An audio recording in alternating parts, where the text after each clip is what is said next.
और अंत में आइए जानें कि बुल फ्लैग पैटर्न के लिए टारगेट कैसे निर्धारित करें। अब ऐसे कई तरीके हैं जिनसे आप अपने विनर्स को कैश इन कर सकते हैं। सबसे कॉमन अप्रोचेस में से एक फ्लैग पोल की लंबाई के आधार पर एक प्री डिटर्मिन्ड प्रॉफिट टारगेट रखना है। इसके लिए सबसे पहले बॉटम सपोर्ट लेवल से फ्लैग पोल की लंबाई मापें। फिर इस लंबाई को रेजिस्टेंस ट्रेंड लाइन के ऊपर ब्रेकआउट पॉइंट से प्रोजेक्ट करें। यह आपका प्रॉफिट टारगेट होगा। आप अपने स्टॉप लॉस को तब तक ट्रेल करना भी चुन सकते हैं जब तक कि मार्केट आपको ट्रेड से बाहर नहीं कर देता। यह बेहतर ऑप्शन क्यों है? इस बारे में सोचें कि बुल फ्लैग पैटर्न आमतौर पर एक स्ट्रॉन्ग ट्रेंडिंग मार्केट में दिखाई देता है या यह एक रेंज ब्रेकआउट के ठीक बाद बनता है। ऐसी मार्केट कंडीशंस में ट्रेंड के जारी रहने के लिए बहुत अधिक संभावना है और इसे कैच करने का एकमात्र तरीका अपने स्टॉप लॉस को ट्रेल करना है। अब सवाल यह है कि अपने स्टॉप लॉस को बेहतरीन तरीके से कैसे ट्रेल किया जाए। इसके लिए आप 50 पीरियड के मूविंग एवरेज या चिनलियर स्टॉप जैसे टूल्स का उपयोग कर सकते हैं जो आपके स्टॉप लॉस को ट्रेल करने में मदद करेंगे और ट्रेड से तभी एग्जिट करें जब प्राइस इसके पार क्लोज हो जाए। इसके अलावा यदि आप प्राइस प्रोजेक्शन मेथड और ट्रेलिंग स्टॉप लॉस मेथड दोनों के कॉम्बिनेशन का उपयोग करते हैं तो ये बहुत बेहतर है, क्योंकि आप प्रोजेक्शन मेथड का उपयोग करके प्राइस मूव को गेज कर सकें ताकि आपके प्रॉफिट के एक हिस्से को वहां लॉक किया जा सके और फिर बाकी की पोजीशंस को राइट की जा सके। इससे आपके साइकोलॉजी पर कोई प्रभाव नहीं पड़ता है और किसी भी नुकसान से बचा जाता है। आगे बढ़ते हुए मार्केट में बुल फ्लैग ट्रेडिंग के लिए कई अपॉर्चुनिटीज उपलब्ध हैं, लेकिन अगर आप मुझे कुछ चुनने के लिए कहें तो मैं बुल फ्लैग के साथ ट्रेड करने के लिए 4 अलग अलग सिनेरियोज चुनूंगा ताकि मेरा रिवॉर्ड टू रिस्क सैटिस्फैक्टरी हो। ये 4 सिनेरियोज ये हैं। नंबर 1, एक प्राइस लेवल के ब्रेकआउट के बाद एक प्राइमरी पुलबैक के दौरान बुल फ्लैग फॉर्मेशन होना। नंबर 2, अप ट्रेंडिंग मार्केट के दौरान बुल फ्लैग पैटर्न का फॉर्मेशन जो ट्रेंड कंटिन्यूएशन का संकेत देता है। नंबर 3, एक रेंज मार्केट के अंदर बुल फ्लैग फॉर्मेशन। और नंबर 4, डाउन ट्रेंड में बुल फ्लैग फॉर्मेशन जो ट्रेंड रिवर्सल का संकेत देते हैं। एंट्री, टारगेट और स्टॉप लॉस क्राइटेरिया सभी 4 मामलों के लिए समान है, इसलिए मैं प्रत्येक मामले के लिए उन पर इंडिविजुअली डिस्कशन नहीं करूंगा। आइए चारों मामलों पर एक नजर डालते हैं। पहला केस लेवल ब्रेकआउट के बाद प्राइमरी पुलबैक का है। ऐसा तब होता है जब मार्केट एक रेंज से बाहर ब्रेकआउट हो जाता है और फिर पहली बार पुलबैक करता है। ये बुल फ्लैग पैटर्न में ट्रेड करने का सबसे अच्छा समय है। और ऐसा क्यों है? क्योंकि जब मार्केट कुछ समय के लिए एक रेंज में होता है तो प्राइस अंततः उस रेंज को तोड़ना होगा, और इसके अलावा जितनी देर तक मार्केट एक रेंज में रहेगा उतनी ही स्ट्रॉन्ग तरीके से रेंज को ब्रेक करती है। यहां हम जिस चीज के बारे में चिंतित हैं वो एक रेजिस्टेंस ब्रेकआउट है जहां हम एक बुल फ्लैग बनने की उम्मीद कर सकते हैं। इसलिए जब मार्केट फाइनली ब्रेकआउट करता है तो ब्रेकआउट मूव से चूकने वाले ट्रेडर्स पुलबैक के पहले इंडिकेशन पर मार्केट में एंट्री करने की प्रतीक्षा कर सकते हैं। इन प्राइमरी पुलबैक्स में आमतौर पर शैलो रिट्रेसमेंट्स होता है, क्योंकि बहुत से ट्रेडर्स स्ट्रॉन्ग प्राइस मोमेंटम के खिलाफ ट्रेड नहीं करना चाहते हैं और यह एक हाई प्रोबेबिलिटी वाले पुलबैक ट्रेड को प्रस्तुत करता है। इसलिए अगर मुझे इस प्रोसेस को सरल तरीके से समझाना होता तो ये कुछ इस तरह से होगा।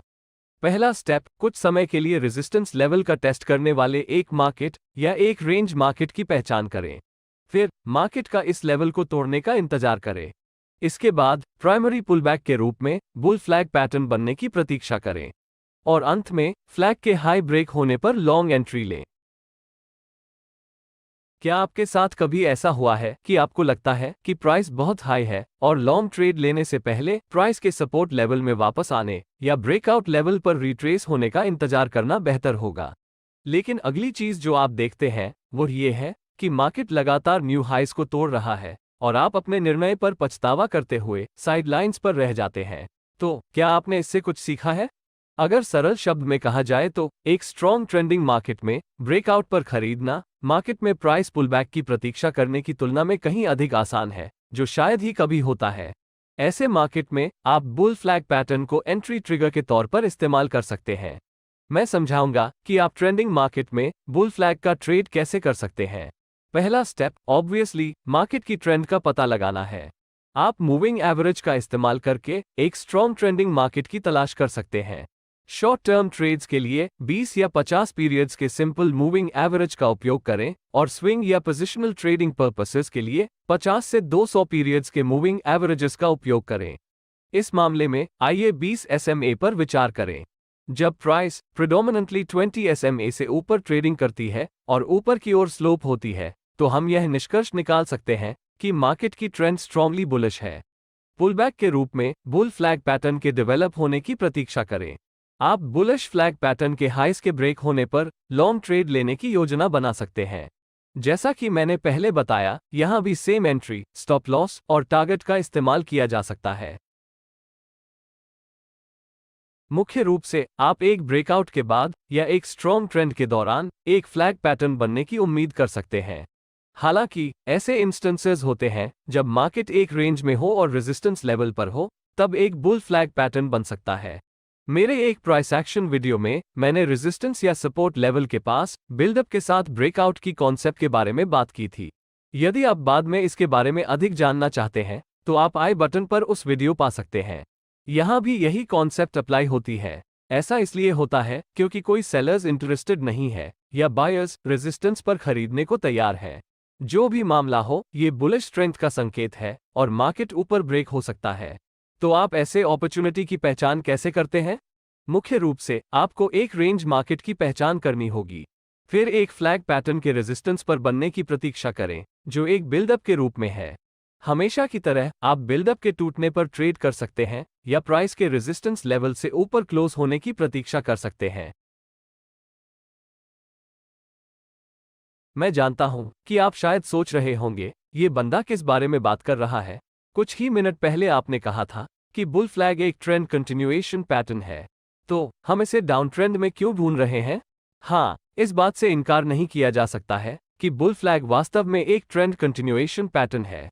लेकिन अगर मैं आपको बताऊं कि एक ऐसा तरीका है जिससे आप डाउन ट्रेंड पर ट्रेंड कंटिन्यूएशन पैटर्न के रूप में बुल फ्लैग का उपयोग करके प्रॉफिट्स कमा सकते हैं, इस मेथड का संबंध मार्केट स्ट्रक्चर से है। यदि आप मार्केट स्ट्रक्चर के बारे में नहीं जानते हैं, तो आप इसे मेरी प्राइस एक्शन प्लेलिस्ट से देख सकते हैं।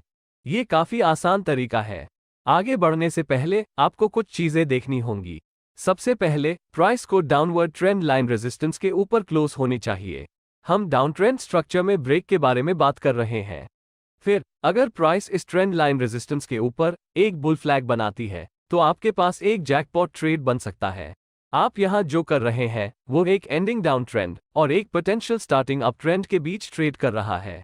अगर आप शुरुआत से ही अप ट्रेंड को पकड़ने में सक्षम हैं, तो आपको जबरदस्त फायदा हो सकता है। ट्रेड एंट्री, स्टॉप लॉस और टारगेट कंडीशंस समान रहेगी। रेंज मार्केट स्ट्रैटेजी के समान, मैं अभी भी सुझाव देता हूं कि आप एक टाइट ट्रेलिंग स्टॉप लॉस का उपयोग करें, जैसे कि 20 पीरियड की मूविंग एवरेज, क्योंकि इस केस में हम एक कंट्रेरियन पोजीशन ले रहे हैं। एक बेयर फ्लैग पैटर्न एक बुल फ्लैग पैटर्न के ठीक ऑपोजिट है। यह भी एक और कंटिन्यूएशन चार्ट पैटर्न है, लेकिन एक बेयर फ्लैग संकेत देता है कि मार्केट में गिरावट की संभावना है।